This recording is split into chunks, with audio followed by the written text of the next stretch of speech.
தெய்வம் நீ என்று உணர் யூடியூப் சேனல் உங்களை அன்புடன் வரவேற்கிறது.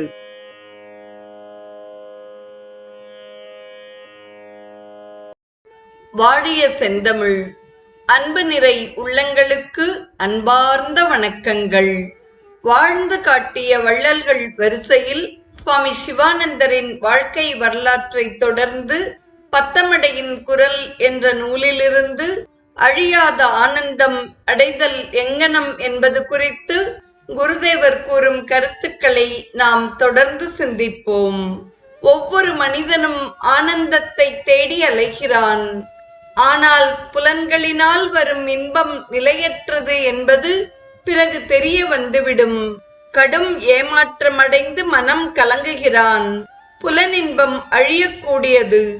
அது மட்டுமல்லாமல் அளவுக்கு மீறிய இன்பம் அனுபவிக்கும் பொழுது புலன்களே பழுதடைந்து துன்பத்தை தருபவையாக மாறிவிடுகின்றன. மற்றும் புலனின்பம் துய்க்கும் பொழுது பாவமும் கூடவே சேர்வதால் மனிதன் இவைகளால் சொல்லனாத துயரமடைகிறான். உலகத்திலே உள்ள இன்பங்கள் எல்லாவற்றையும் எவ்வளவு நேரம் முடியுமோ அவ்வளவு நேரமும் சலிக்காமல் அனுபவித்தால் கூட வயோதிகமும் அதன் முடிவான மரணமும் அவனை கலங்கச் செய்து அந்த இன்பத்தை துன்பமயமாக செய்து விடுகின்றன. தேவலோகத்து இன்பம் ஒரு விதத்தில் அதிக நேரம் அனுபவிக்க கூடியதாக இருந்த போதும் மனிதனின் புண்ணியம் தீரும் பொழுது அவைகளும் முடிந்து விடுகின்றன.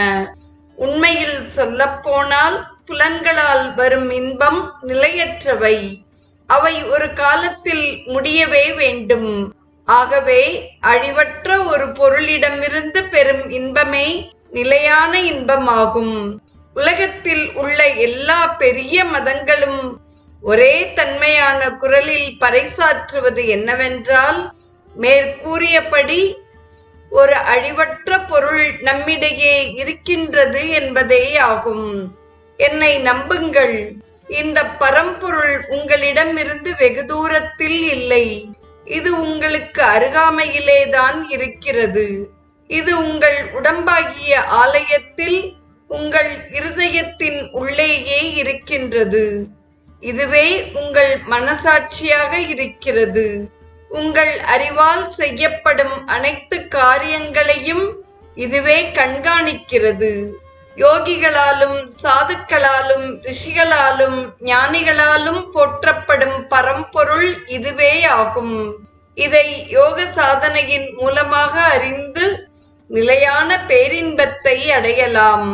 எவ்வளவு பூஜ்யங்கள் இருந்தாலும் அதன் முன் ஒரு எண் இல்லாவிட்டால் அதன் மதிப்பு ஒன்றுமே இல்லை.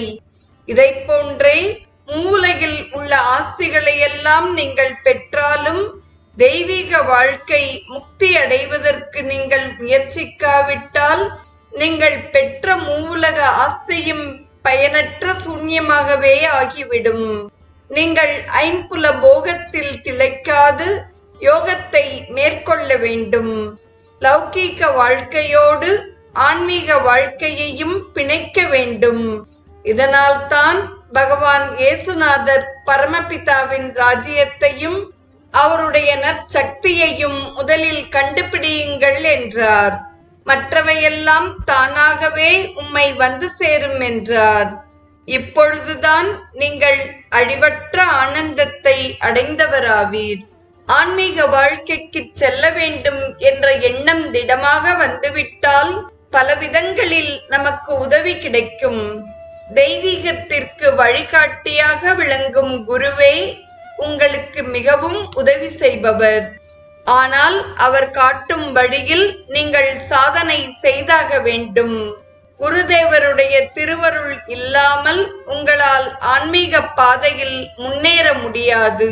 ஞானம் கைவரப்பெற்ற சாதுக்கள், மகான்கள், முதியவர்கள் எழுதியுள்ள புத்தகங்கள், அவர்கள் கூறிய வார்த்தைகள், அவர்கள் வாழ்க்கை வரலாற்று கதைகள், மகாத்மாக்களோடு செய்யும் சத்சங்கம், பல மதங்களின் சமய நூல்கள், புராணங்கள், இதிகாசங்கள் முதலியவை மூலம் பல்வேறு விதத்திலும் ஒரு சாதகன் பெரும் உதவியை பெறுகிறான். இவைகள் எல்லாவற்றிலும் முக்கியமாக மகான்களின் வாழ்க்கை சரித்திரம், அவர்கள் செய்த சாதனையின் விவரங்கள், காமம், கோபம், பொறாமை முதலியவைகளை எப்படி அவர்கள் அடக்கி வெற்றியடைந்தார்கள் என்னும் விவரங்கள், அவர்களுடைய முக்கியமான நற்குணங்கள் முதலியவை ஆன்மீக சாதனைக்கு உறுதியாக துணை புரியும். மகான்களுடைய பெயர்களை நினைவில் வைத்துக் கொண்டாலே கூட உங்களுக்கு அப்பரிமிதமான சக்தி வந்து சேரும். மகான்களின் வாழ்க்கையில் ஏற்பட்ட சில சம்பவங்களை நீங்கள் ஞாபகத்தில் வைத்துக் கொண்டால் அவை உங்களுடைய குணத்தையும் நடத்தையையும் மாற்றிவிடலாம். மகாத்மாக்கள் தாங்கள் உபன்யாசம் செய்யும் போது கூறிய உபகதைகள் உங்கள் வாழ்க்கையில் கஷ்டங்கள் வரும் பொழுது உங்கள் கண்களை திறந்து உங்களுடைய அறிவை புகட்டக்கூடியவையாக அமையலாம். ஆகையால் எல்லா கடவுள்களையும், இதற்கு முன் இருந்த ஞானிகளையும் மகான்களையும் இப்பொழுது இருக்கும் மகாத்மாக்களையும் நினைத்து விடியற்காலை பொழுதில் அவர்களின் ஆசீர்வாதத்திற்காக தினமும் பிரார்த்தனை செய்வது ஒவ்வொரு சாதகனுடைய தலையாய கடமையாகும். பக்தர்களையும் ஞானிகளையும் நினைக்கும் பொழுதெல்லாம் மனம் உற்சாகமடைகிறது. சில மகாத்மாக்களின் பெயரை சொல்லும் பொழுது மயிர் சிலிர்க்கும். மகான்கள் தங்களுடைய எண்ணங்களால் உங்களை வசீகரிக்க முடியும்.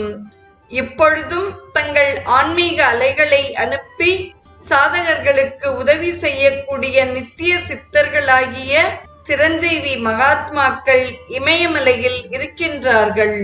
இந்த தெய்வீக எண்ண அலைகளை நீங்கள் பிரம்ம முகூர்த்தமாகிய காலை 4 மணியிலிருந்து 6 மணி வரை ஜப்பம் தியானம் செய்யும் பொழுது சுலபமாக பெற்றுக்கொள்ளலாம். நிறைவாக வருவது சுவாமி சிவானந்தரின் நேரடி சீடரான சுவாமி சிதானந்தரின் அருள்மொழிகளாகும். மாயைக்கு அப்பால் செல்லுங்கள் என்ற தலைப்பில் சுவாமி சிதானந்தர் கூறும் கருத்துக்களை நாம் சிந்திப்போம். பிரம்மம் ஞான ஒளி.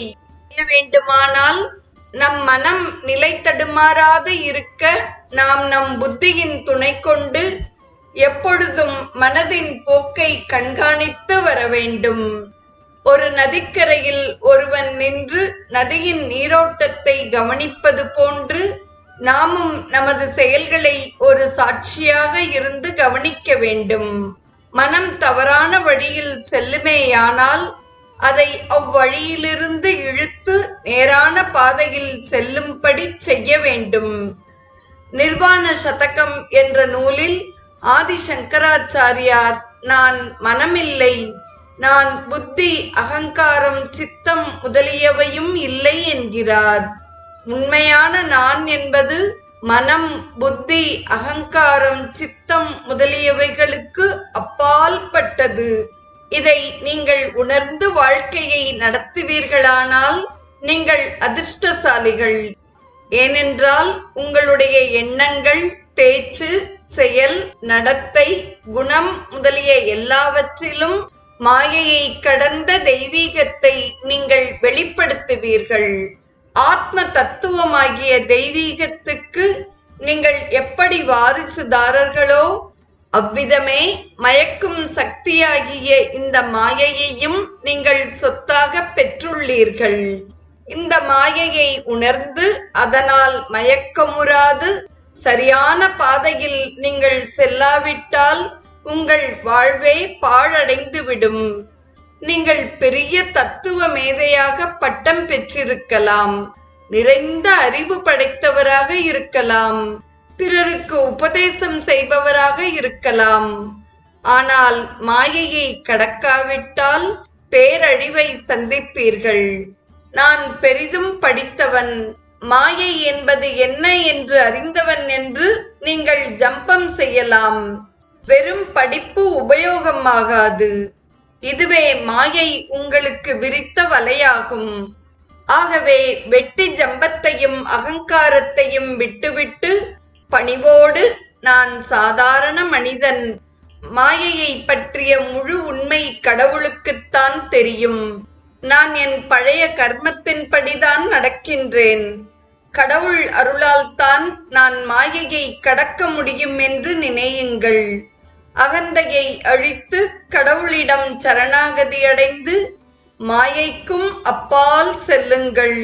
எப்பொழுதும் விழிப்புடன் இருங்கள், மாயையை கடப்பீர்கள் என்று சுவாமி சிவானந்தரின் நேரடி சீடரான சுவாமி சிதானந்தர் மிக அழகாக கூறுகிறார். மதுரை தெய்வநெறி கழகத்தில் இவர்களையெல்லாம் தரிசிக்கும் பாக்கியம் கிடைக்கப் பெற்றதில் நான் மிகவும் மகிழ்ச்சி அடைகிறேன். இன்றைய நிகழ்வை கேட்டு மகிழ்ந்த அத்துணை நல்ல உள்ளங்களுக்கும் நெஞ்சார்ந்த நன்றி. நாளைய நிகழ்வு வாழ்ந்து காட்டிய வள்ளல் சுவாமி சிவானந்தரின் வாழ்க்கை வரலாற்றின் நிறைவு பகுதியாக அமைகிறது, நன்றியுரையாகவும் அமைகிறது. வாழிய செந்தமிழ், வாழ்க நற்றமிழர், வாழிய பாரத மணித்திருநாடு. தெய்வம் நீ என்று உணர் யூடியூப் சேனலை கேட்டு மகிழ்ந்த நீங்கள் உங்கள் நட்பு வட்டத்திற்கும் பகிர்ந்து தொடர்ந்து உங்களது நல்ல ஆதரவினை சப்ஸ்கிரைப் செய்து வழங்குமாறு அன்புடன் வேண்டுவது உங்கள் அன்பின் விசாலம்.